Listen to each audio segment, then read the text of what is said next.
And after giving that interview, Donald Trump released a statement last night. I'm sure you've seen it, calling your son a hero. As a matter of fact, he tweeted as much just a few moments ago. But he also said in that statement last night that you have no right to stand in front of millions of Americans and say he has never read the Constitution. What is your response to Donald Trump this morning? I appreciate his response, his press release that was issued last night, confirming that he accepts my son as a hero of this country. But to answer your question, his policies, his practices do not reflect that he has any understanding of the basic fundamental constitutional principles of this country, what makes this country exceptional, what makes this country exceptional in the history of the mankind. There are principles of equal dignity, principle of liberty.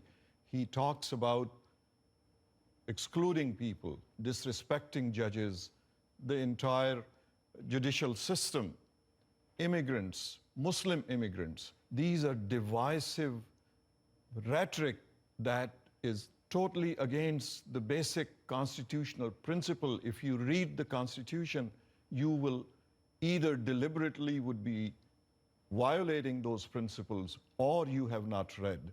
That is why I have watched whole year and rest of the world has watched, and the love and affection and support that we have received after my statement at every corner of the street, at every place, the affection, the support, the love that I have received, that we continue to receive, is a testament that he is talking about ignorance. He is not fully aware of these principles.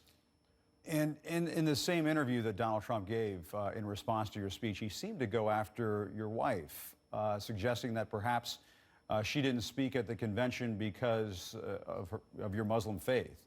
Let's take a listen to that.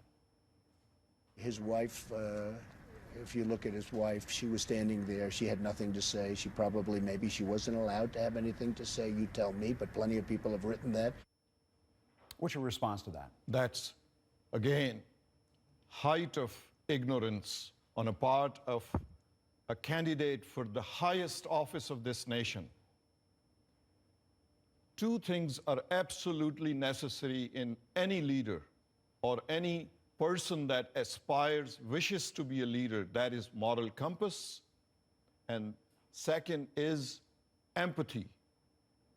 This candidate is void of both traits that are necessary for the stewardship of this country. You don't believe he's fit to be president?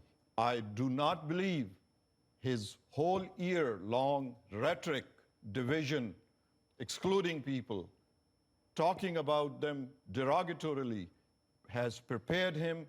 He promised to the Republican leadership that he will change his manner. He will not be as ignorant as he had been, but he had continued. Those two traits of moral compass and empathy are absolutely necessary for the leader of a free world, leader of a nation like United States. And for all of those viewers out there who are wondering why your wife stood by you silently during the convention. Her medical condition, she has written an op-ed in her own words, her own voice. Why didn't she speak? I invited her that when you come to the stage, can you say thank you for inviting us? My husband will speak further. She said, you know my condition. When I see my son's picture, I cannot hold myself together.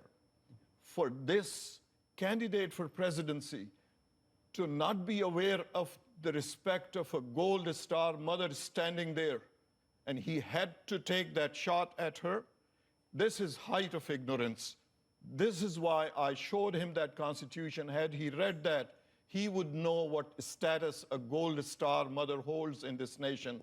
This country holds such a person in the highest regard. And he has no knowledge, no awareness. That is height of his ignorance. She is ill. She had high blood pressure. People that know her looked at her face And she said, I may fall off the stage. And I told her that you have to assemble yourself and stand for the beauty of this tribute that is being paid. This person is totally incapable of empathy.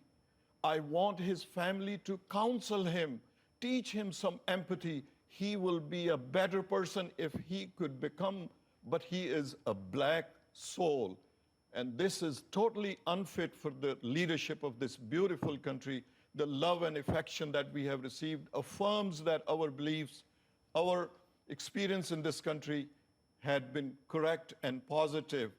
The world is receiving us like we have never seen.